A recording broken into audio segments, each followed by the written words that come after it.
Lei nº 13.303, de 30 de junho de 2016. Artigo 21. Vetado. Parágrafo único. Vetado. Seção V. Do membro independente do Conselho de Administração. Artigo 22. O Conselho de Administração deve ser composto, no mínimo, por 25%, de membros independentes ou por pelo menos caso haja decisão pelo exercício da faculdade do voto múltiplo pelos acionistas minoritários, nos termos do artigo 141 da Lei nº 6.404, de 15 de dezembro de 1976.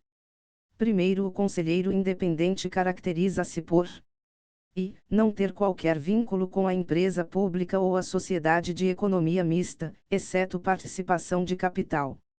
Segunda, não ser cônjuge ou parente consanguíneo ou afim, até o terceiro grau ou por adoção, de chefe do Poder Executivo, de ministro de Estado, de secretário de Estado ou município ou de administrador da empresa pública ou da sociedade de economia mista.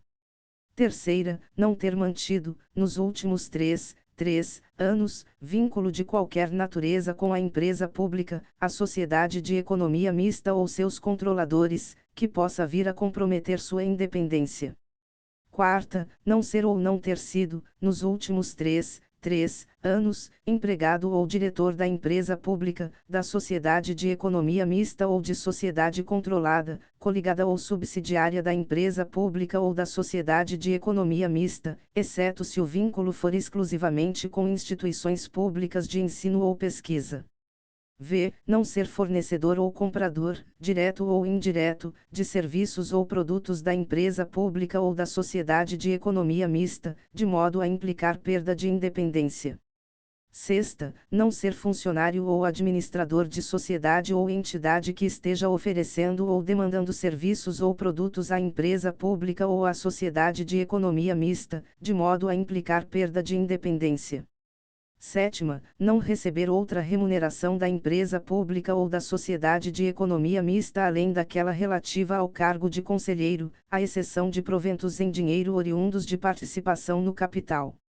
Segundo, quando, em decorrência da observância do percentual mencionado no caput, resultar número fracionário de conselheiros, proceder-se-á ao arredondamento para o número inteiro. E, imediatamente superior, quando a fração for igual ou superior a 0,5 décimos. Segunda, imediatamente inferior, quando a fração for inferior a 0,5 décimos. Terceiro, não serão consideradas, para o cômputo das vagas destinadas a membros independentes, aquelas ocupadas pelos conselheiros eleitos por empregados, nos termos do primeiro do artigo 19. Quarto, serão consideradas, para o cômputo das vagas destinadas a membros independentes, aquelas ocupadas pelos conselheiros eleitos por acionistas minoritários, nos termos do segundo do artigo 19. Quinto, vetado. Seção 6ª. Da diretoria. Artigo 23. É condição para a investidura em cargo de diretoria da empresa pública e da sociedade de economia mista a assunção de compromisso com metas e resultados específicos a serem alcançados, que deverá ser aprovado pelo Conselho de Administração, a quem incumbe fiscalizar seu cumprimento. Primeiro, sem prejuízo do disposto no caput, a diretoria deverá apresentar, até a última reunião ordinária do Conselho de Administração do ano anterior, a quem compete sua aprovação. Plano de negócios para o exercício anual seguinte. Segunda, estratégia de longo prazo atualizada com análise de riscos e oportunidades para, no mínimo, os próximos 5 anos.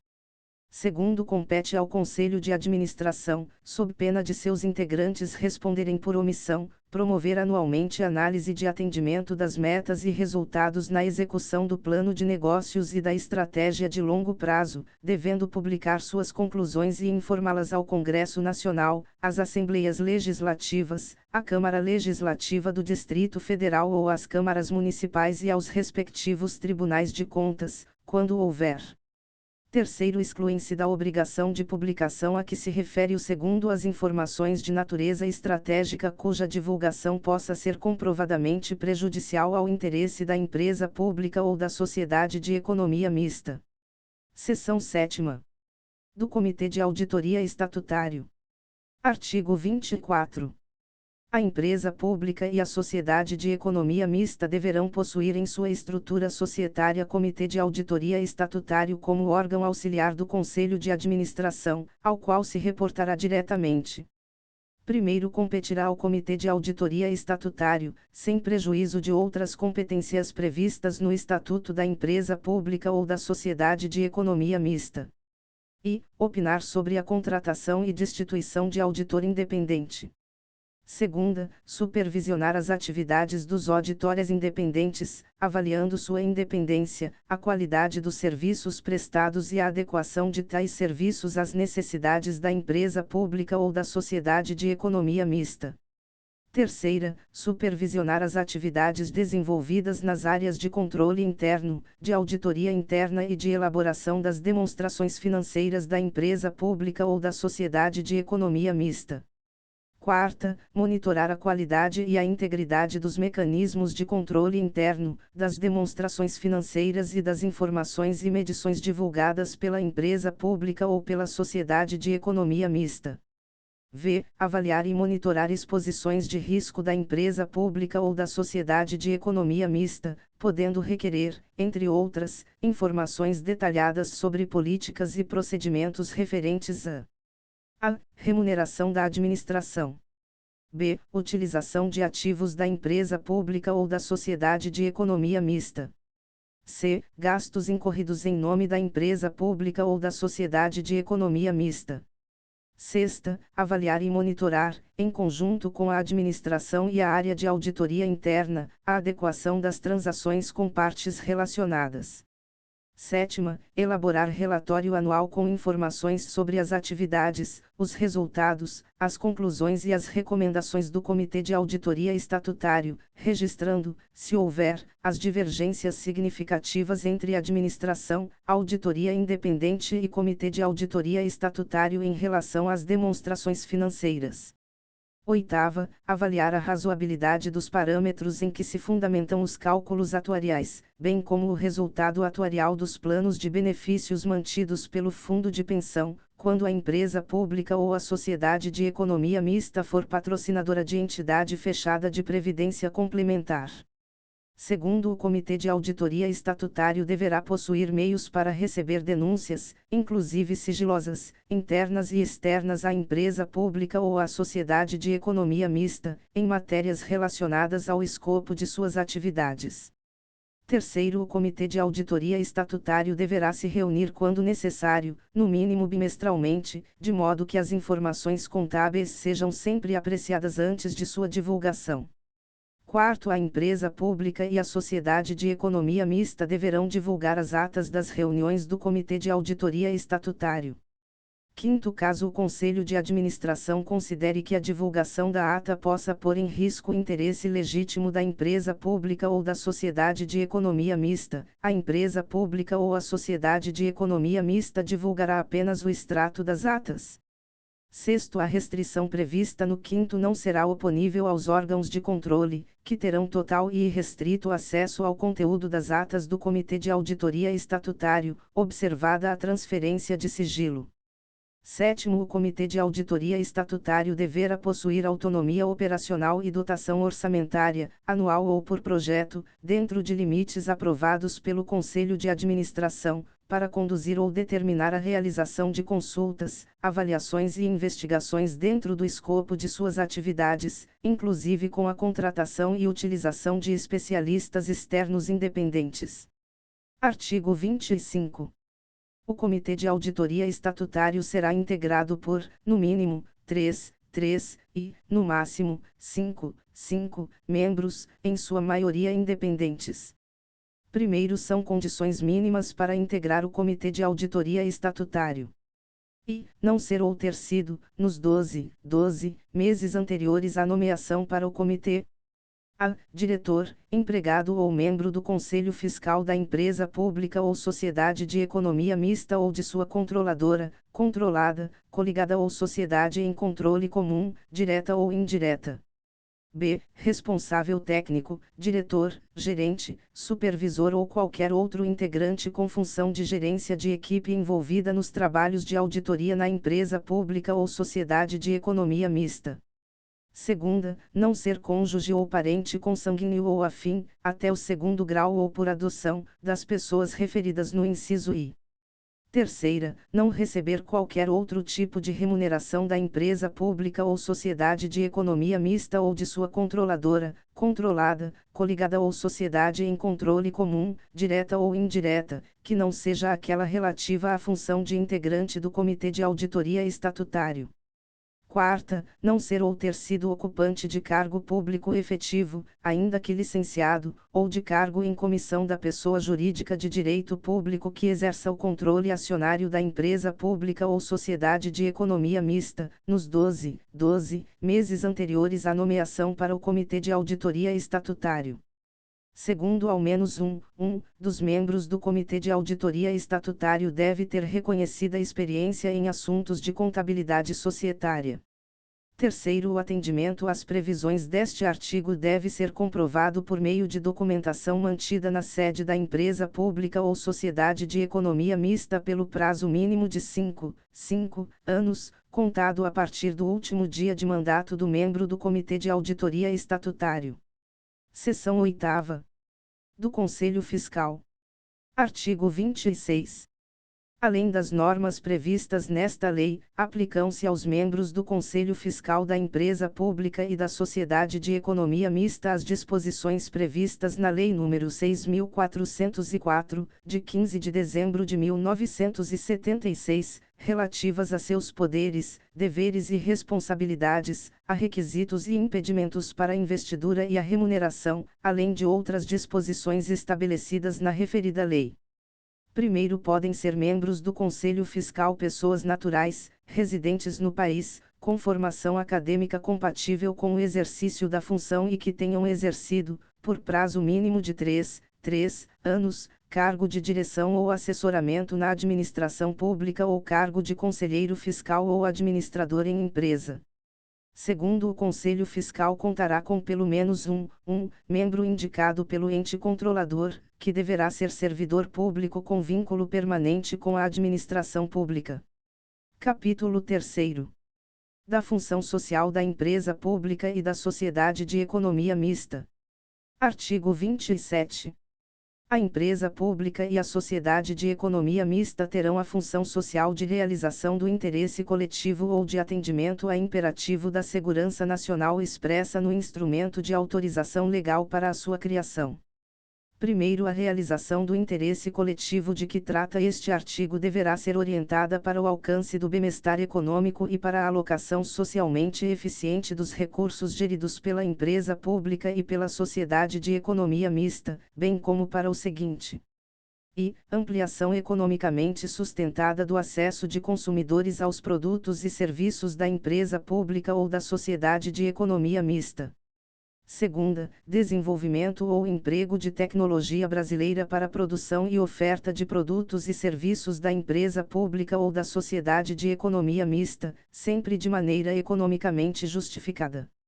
Segundo, a empresa pública e a sociedade de economia mista deverão, nos termos da lei, adotar práticas de sustentabilidade ambiental e de responsabilidade social corporativa compatíveis com o mercado em que atuam. Terceiro, a empresa pública e a sociedade de economia mista poderão celebrar convênio ou contrato de patrocínio com pessoa física ou com pessoa jurídica para promoção de atividades culturais, sociais, esportivas, educacionais e de inovação tecnológica, desde que comprovadamente vinculadas ao fortalecimento de sua marca, observando-se, no que couber, as normas de licitação e contratos desta lei. Título 2º. Disposições aplicáveis às empresas públicas, às sociedades de economia mista e às suas subsidiárias que explorem atividade econômica de produção ou comercialização de bens ou de prestação de serviços, ainda que a atividade econômica esteja sujeita ao regime de monopólio da União ou seja de prestação de serviços públicos. Capítulo I. Das licitações. Seção I. Da exigência de licitação e dos casos de dispensa e de inexigibilidade. Artigo 28. Os contratos com terceiros destinados à prestação de serviços às empresas públicas e às sociedades de economia mista, inclusive de engenharia e de publicidade, a aquisição e alocação de bens, a alienação de bens e ativos integrantes do respectivo patrimônio ou a execução de obras a serem integradas a esse patrimônio, bem como a implementação de ônus real sobre tais bens, serão precedidos de licitação nos termos desta lei, ressalvadas as hipóteses previstas nos arts. 29 e 30. Primeiro aplicam-se às licitações das empresas públicas e das sociedades de economia mista as disposições constantes dos arts. 42 a 49 da Lei Complementar nº 123, de 14 de dezembro de 2006. Segundo o convênio ou contrato de patrocínio celebrado com pessoas físicas ou jurídicas de que trata o terceiro do artigo 27 observará, no que couber, as normas de licitação e contratos desta lei. Terceiro são as empresas públicas e as sociedades de economia mista dispensadas da observância dos dispositivos deste capítulo nas seguintes situações: I. Comercialização, prestação ou execução, de forma direta, pelas empresas mencionadas no caput, de produtos, serviços ou obras especificamente relacionados com seus respectivos objetos sociais. Segunda, nos casos em que a escolha do parceiro esteja associada às suas características particulares, vinculada a oportunidades de negócio definidas e específicas, justificada a inviabilidade de procedimento competitivo. Quarto, consideram-se oportunidades de negócio a que se refere o inciso 2º do terceiro a formação e a extinção de parcerias e outras formas associativas, societárias ou contratuais, a aquisição e a alienação de participação em sociedades e outras formas associativas, societárias ou contratuais e as operações realizadas no âmbito do mercado de capitais, respeitada a regulação pelo respectivo órgão competente. Artigo 29.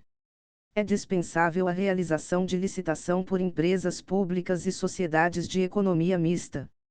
E, para obras e serviços de engenharia de valor até R$ 100.000, desde que não se refiram a parcelas de uma mesma obra ou serviço ou ainda a obras e serviços de mesma natureza e no mesmo local que possam ser realizadas conjunta e concomitantemente. Segunda, para outros serviços e compras de valor até R$ 50.000, e para alienações, nos casos previstos nesta lei, desde que não se refiram a parcelas de um mesmo serviço, compra ou alienação de maior vulto que possa ser realizado de uma só vez. Terceira, quando não acudirem interessados à licitação anterior e essa, justificadamente, não puder ser repetida sem prejuízo para a empresa pública ou a sociedade de economia mista, bem como para suas respectivas subsidiárias, desde que mantidas as condições pré-estabelecidas. Quarta, quando as propostas apresentadas consignarem preços manifestamente superiores aos praticados no mercado nacional ou incompatíveis com os fixados pelos órgãos oficiais competentes. V. Para a compra ou locação de imóvel destinado ao atendimento de suas finalidades principais, quando as necessidades de instalação e localização condicionarem a escolha do imóvel, desde que o preço seja compatível com o valor de mercado, segundo avaliação prévia. Sexta, na contratação de remanescente de obra, de serviço ou de fornecimento, em consequência de rescisão contratual, desde que atendida a ordem de classificação da licitação anterior e aceitas as mesmas condições do contrato encerrado por rescisão ou distrato, inclusive quanto ao preço, devidamente corrigido. Sétima, na contratação de instituição brasileira incumbida regimental ou estatutariamente da pesquisa, do ensino ou do desenvolvimento institucional ou de instituição dedicada à recuperação social do preso, desde que a contratada detenha inquestionável reputação ético-profissional e não tenha fins lucrativos. Oitava, para a aquisição de componentes ou peças de origem nacional ou estrangeira necessários à manutenção de equipamentos durante o período de garantia técnica, junto ao fornecedor original desses equipamentos, quando tal condição de exclusividade for indispensável para a vigência da garantia. Nona, na contratação de associação de pessoas com deficiência física, sem fins lucrativos e de comprovada idoneidade, para a prestação de serviços ou fornecimento de mão de obra, desde que o preço contratado seja compatível com o praticado no mercado. X, na contratação de concessionário, permissionário ou autorizado para fornecimento ou suprimento de energia elétrica ou gás natural e de outras prestadoras de serviço público, segundo as normas da legislação específica, desde que o objeto do contrato tenha pertinência com o serviço público. 11. Nas contratações entre empresas públicas ou sociedades de economia mista e suas respectivas subsidiárias, para aquisição ou alienação de bens e prestação ou obtenção de serviços, desde que os preços sejam compatíveis com os praticados no mercado e que o objeto do contrato tenha relação com a atividade da contratada prevista em seu estatuto social. 12. Na contratação de coleta, processamento e comercialização de resíduos sólidos urbanos recicláveis ou reutilizáveis, em áreas com sistema de coleta seletiva de lixo, efetuados por associações ou cooperativas formadas exclusivamente por pessoas físicas de baixa renda que tenham como ocupação econômica a coleta de materiais recicláveis, com o uso de equipamentos compatíveis com as normas técnicas, ambientais e de saúde pública. 13. Para o fornecimento de bens e serviços, produzidos ou prestados no país, que envolvam, cumulativamente, alta complexidade tecnológica e defesa nacional, mediante parecer de comissão especialmente designada pelo dirigente máximo da empresa pública ou da sociedade de economia mista. 14. Nas contratações visando ao cumprimento do disposto nos arts. 3º, 4º, 5º e 20 da Lei nº 10.973, de 2 de dezembro de 2004, observados os princípios gerais de contratação dela constantes. 15. Em situações de emergência, quando caracterizada urgência de atendimento de situação que possa ocasionar prejuízo ou comprometer a segurança de pessoas, obras, serviços, equipamentos e outros bens, públicos ou particulares, e somente para os bens necessários ao atendimento da situação emergencial e para as parcelas de obras e serviços que possam ser concluídas no prazo máximo de 180 dias consecutivos e ininterruptos, contado da ocorrência da emergência, vedada a prorrogação dos respectivos contratos, observado o disposto no segundo. 16. Na transferência de bens a órgãos e entidades da administração pública, inclusive quando efetivada mediante permuta. 17. Na doação de bens móveis para fins e usos de interesse social, após avaliação de sua oportunidade e conveniência socioeconômica relativamente à escolha de outra forma de alienação. 18. Na compra e venda de ações, de títulos de crédito e de dívida e de bens que produzam ou comercializem.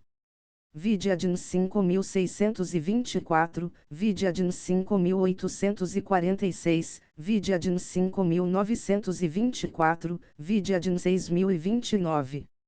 Primeiro, na hipótese de nenhum dos licitantes aceitar a contratação nos termos do inciso 6º do caput, a empresa pública e a sociedade de economia mista poderão convocar os licitantes remanescentes, na ordem de classificação, para a celebração do contrato nas condições ofertadas por estes, desde que o respectivo valor seja igual ou inferior ao orçamento estimado para a contratação, inclusive quanto aos preços atualizados nos termos do instrumento convocatório. Segundo, a contratação direta com base no inciso 15 do caput não dispensará a responsabilização de quem, por ação ou omissão, tenha dado causa ao motivo ali descrito, inclusive no tocante ao disposto na Lei nº 8.429, de 2 de junho de 1992. Terceiro, os valores estabelecidos nos incisos I e segunda do caput podem ser alterados, para refletir a variação de custos, por deliberação do Conselho de Administração da empresa pública ou sociedade de economia mista, admitindo-se valores diferenciados para cada sociedade. Artigo 30.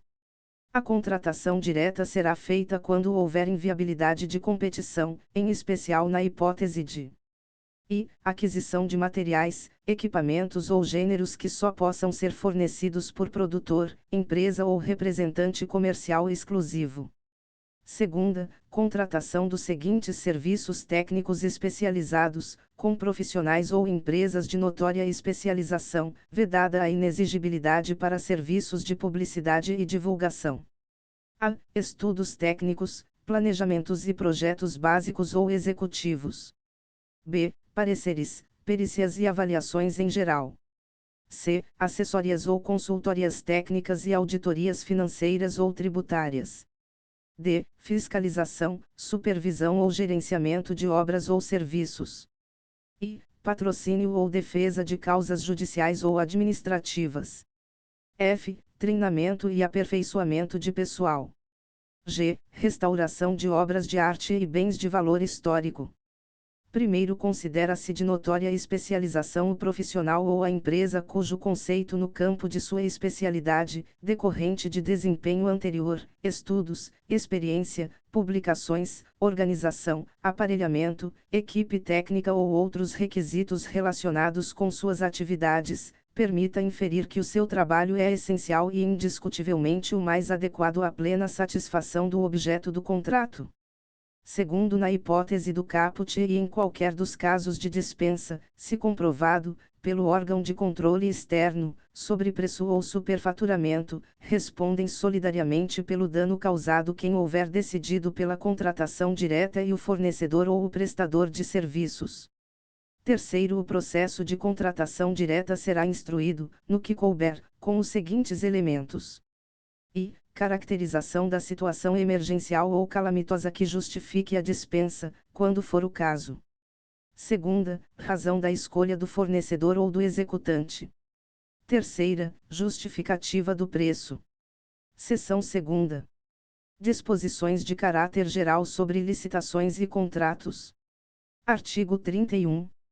As licitações realizadas e os contratos celebrados por empresas públicas e sociedades de economia mista destinam-se a assegurar a seleção da proposta mais vantajosa, inclusive no que se refere ao ciclo de vida do objeto, e a evitar operações em que se caracterize sobrepreço ou superfaturamento, devendo observar os princípios da impessoalidade, da moralidade, da igualdade, da publicidade, da eficiência, da probidade administrativa, da economicidade, do desenvolvimento nacional sustentável, da vinculação ao instrumento convocatório, da obtenção de competitividade e do julgamento objetivo. Primeiro, para os fins do disposto no caput, considera-se que há sobrepreço quando os preços orçados para a licitação ou os preços contratados são expressivamente superiores aos preços referenciais de mercado, podendo referir-se ao valor unitário de um item, se a licitação ou a contratação for por preços unitários de serviço, ou ao valor global do objeto, se a licitação ou a contratação for por preço global ou por empreitada. Segunda, superfaturamento quando houver dano ao patrimônio da empresa pública ou da sociedade de economia mista caracterizado, por exemplo, a. Pela medição de quantidades superiores às efetivamente executadas ou fornecidas. B. Pela deficiência na execução de obras e serviços de engenharia que resulte em diminuição da qualidade, da vida útil ou da segurança. C. Por alterações no orçamento de obras e de serviços de engenharia que causem o desequilíbrio econômico-financeiro do contrato em favor do contratado. D. Por outras alterações de cláusulas financeiras que gerem recebimentos contratuais antecipados, distorção do cronograma físico-financeiro, prorrogação injustificada do prazo contratual com custos adicionais para a empresa pública ou a sociedade de economia mista ou reajuste irregular de preços. Segundo o orçamento de referência do custo global de obras e serviços de engenharia deverá ser obtido a partir de custos unitários de insumos ou serviços menores ou iguais à mediana de seus correspondentes no Sistema Nacional de Pesquisa de Custos e Índices da Construção Civil, SINAP, no caso de construção civil em geral, ou no Sistema de Custos Referenciais de Obras, SICRO, no caso de obras e serviços rodoviários, devendo ser observadas as peculiaridades geográficas. Terceiro, no caso de inviabilidade da definição dos custos consoante o disposto no segundo, a estimativa de custo global poderá ser apurada por meio da utilização de dados contidos em tabela de referência formalmente aprovada por órgãos ou entidades da administração pública federal, em publicações técnicas especializadas, em banco de dados e sistema específico instituído para o setor ou em pesquisa de mercado. Quarto, a empresa pública e a sociedade de economia mista poderão adotar procedimento de manifestação de interesse privado para o recebimento de propostas e projetos de empreendimentos com vistas a atender necessidades previamente identificadas, cabendo a regulamento a definição de suas regras específicas. Quinto, na hipótese a que se refere o quarto, o autor ou financiador do projeto poderá participar da licitação para a execução do empreendimento, podendo ser ressarcido pelos custos aprovados pela empresa pública ou sociedade de economia mista caso não vença o certame, desde que seja promovida a cessão de direitos de que trata o artigo 80. Artigo 32. Nas licitações e contratos de que trata esta lei serão observadas as seguintes diretrizes: I. Padronização do objeto da contratação, dos instrumentos convocatórios e das minutas de contratos, de acordo com normas internas específicas. Segunda, busca da maior vantagem competitiva para a empresa pública ou sociedade de economia mista, considerando custos e benefícios, diretos e indiretos, de natureza econômica, social ou ambiental, inclusive os relativos à manutenção, ao desfazimento de bens e resíduos, ao índice de depreciação econômica e a outros fatores de igual relevância. Terceira, parcelamento do objeto, visando a ampliar a participação de licitantes, sem perda de economia de escala, e desde que não atinja valores inferiores aos limites estabelecidos no artigo 29, incisos I e segunda. Quarta, adoção preferencial da modalidade de licitação denominada pregão, instituída pela Lei nº 10.520, de 17 de julho de 2002, para a aquisição de bens e serviços comuns, assim considerados aqueles cujos padrões de desempenho e qualidade possam ser objetivamente definidos pelo edital, por meio de especificações usuais no mercado. V. Observação da política de integridade nas transações com partes interessadas. Primeiro, as licitações e os contratos disciplinados por esta lei devem respeitar, especialmente, as normas relativas a I. Disposição final ambientalmente adequada dos resíduos sólidos gerados pelas obras contratadas. Segunda, mitigação dos danos ambientais por meio de medidas condicionantes e de compensação ambiental, que serão definidas no procedimento de licenciamento ambiental. Terceira, utilização de produtos, equipamentos e serviços que, comprovadamente, reduzam o consumo de energia e de recursos naturais. Quarta, avaliação de impactos de vizinhança, na forma da legislação urbanística. V. Proteção do patrimônio cultural, histórico, arqueológico e imaterial, inclusive por meio da avaliação do impacto direto ou indireto causado por investimentos realizados por empresas públicas e sociedades de economia mista. Sexta, acessibilidade para pessoas com deficiência ou com mobilidade reduzida. Segundo, a contratação a ser celebrada por empresa pública ou sociedade de economia mista da qual decorra impacto negativo sobre bens do patrimônio cultural, histórico, arqueológico e imaterial tombados dependerá de autorização da esfera de governo encarregada da proteção do respectivo patrimônio, devendo o impacto ser compensado por meio de medidas determinadas pelo dirigente máximo da empresa pública ou sociedade de economia mista, na forma da legislação aplicável. Terceiro, as licitações na modalidade de pregão, na forma eletrônica, deverão ser realizadas exclusivamente em portais de compras de acesso público na internet.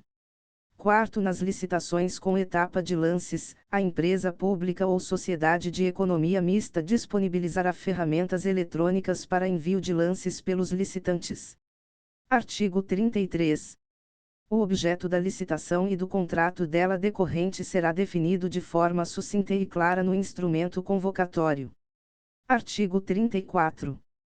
O valor estimado do contrato a ser celebrado pela empresa pública ou pela sociedade de economia mista será sigiloso, facultando-se à contratante, mediante justificação na fase de preparação prevista no inciso I do artigo 51 desta lei, conferir publicidade ao valor estimado do objeto da licitação, sem prejuízo da divulgação do detalhamento dos quantitativos e das demais informações necessárias para a elaboração das propostas. Primeiro, na hipótese em que for adotado o critério de julgamento por maior desconto, a informação de que trata o caput deste artigo constará do instrumento convocatório. Segundo, no caso de julgamento por melhor técnica, o valor do prêmio ou da remuneração será incluído no instrumento convocatório. Terceiro, a informação relativa ao valor estimado do objeto da licitação, ainda que tenha caráter sigiloso, será disponibilizada a órgãos de controle externo e interno, devendo a empresa pública ou a sociedade de economia mista registrar em documento formal sua disponibilização aos órgãos de controle, sempre que solicitado. Quarto, vetado. Artigo 35. Observado o disposto no artigo 34, o conteúdo da proposta, quando adotado o modo de disputa fechado e até sua abertura, os atos e os procedimentos praticados em decorrência desta lei submetem-se à legislação que regula o acesso dos cidadãos às informações detidas pela administração pública, particularmente aos termos da Lei nº 12.527, de 18 de novembro de 2011. Artigo 36. A empresa pública e a sociedade de economia mista poderão promover a pré-qualificação de seus fornecedores ou produtos, nos termos do artigo 64. Artigo 37. A empresa pública e a sociedade de economia mista deverão informar os dados relativos às sanções por elas aplicadas aos contratados, nos termos definidos no artigo 83, de forma a manter atualizado o cadastro de empresas inidôneas de que trata o artigo 23 da Lei nº 12.846, de 1º de agosto de 2013. Primeiro, o fornecedor incluído no cadastro referido no caput não poderá disputar licitação ou participar, direta ou indiretamente, da execução de contrato. Segundo, serão excluídos do cadastro referido no caput, a qualquer tempo, fornecedores que demonstrarem a superação dos motivos que deram causa à restrição contra eles promovida. Artigo 38. Estará impedida de participar de licitações e de ser contratada pela empresa pública ou sociedade de economia mista a empresa I, cujo administrador ou sócio detentor de mais de 5% do capital social seja diretor ou empregado da empresa pública ou sociedade de economia mista contratante. Segunda, suspensa pela empresa pública ou sociedade de economia mista. Terceira, declarada inidônea pela União, por Estado, pelo Distrito Federal ou pela unidade federativa a que está vinculada a empresa pública ou sociedade de economia mista, enquanto perdurarem os efeitos da sanção. Quarta, constituída por sócio de empresa que estiver suspensa, impedida ou declarada inidônea. V, cujo administrador seja sócio de empresa suspensa, impedida ou declarada inidônea. Sexta, constituída por sócio que tenha sido sócio ou administrador de empresa suspensa, impedida ou declarada inidônea, no período dos fatos que deram ensejo à sanção. Sétima, cujo administrador tenha sido sócio ou administrador de empresa suspensa, impedida ou declarada inidônea, no período dos fatos que deram ensejo à sanção. Oitava, que tiver, nos seus quadros de diretoria, pessoa que participou, em razão de vínculo de mesma natureza, de empresa declarada inidônea. Parágrafo único. Aplicar-se a vedação prevista no caput. I. A contratação do próprio empregado ou dirigente, como pessoa física, bem como a participação dele em procedimentos licitatórios, na condição de licitante. Segunda, a quem tenha relação de parentesco, até o 3º grau civil, com a. Dirigente de empresa pública ou sociedade de economia mista. B. Empregado de empresa pública ou sociedade de economia mista cujas atribuições envolvam a atuação na área responsável pela licitação ou contratação. C. Autoridade do ente público a que a empresa pública ou sociedade de economia mista esteja vinculada. Terceira, cujo proprietário, mesmo na condição de sócio, tenha terminado seu prazo de gestão ou rompido seu vínculo com a respectiva empresa pública ou sociedade de economia mista promotora da licitação ou contratante há menos de 6 meses. Artigo 39. Os procedimentos licitatórios, a pré-qualificação e os contratos disciplinados por esta lei serão divulgados em portal específico mantido pela empresa pública ou sociedade de economia mista na internet, devendo ser adotados os seguintes prazos mínimos para a apresentação de propostas ou lances, contados a partir da divulgação do instrumento convocatório. E, para a aquisição de bens, a. 5 dias úteis, quando adotado como critério de julgamento o menor preço ou o maior desconto. B. 10 dias úteis, nas demais hipóteses. Segunda, para contratação de obras e serviços. A. 15 dias úteis, quando adotado como critério de julgamento o menor preço ou o maior desconto. B. 30 dias úteis, nas demais hipóteses. Terceira, no mínimo 45 dias úteis para licitação em que se adote como critério de julgamento a melhor técnica ou a melhor combinação de técnica e preço, bem como para licitação em que haja contratação semi-integrada ou integrada. Parágrafo único. As modificações promovidas no instrumento convocatório serão objeto de divulgação nos mesmos termos e prazos dos atos e procedimentos originais, exceto quando a alteração não afetar a preparação das propostas. Artigo 40. As empresas públicas e as sociedades de economia mista deverão publicar e manter atualizado o regulamento interno de licitações e contratos, compatível com o disposto nesta lei, especialmente quanto a e glossário de expressões técnicas.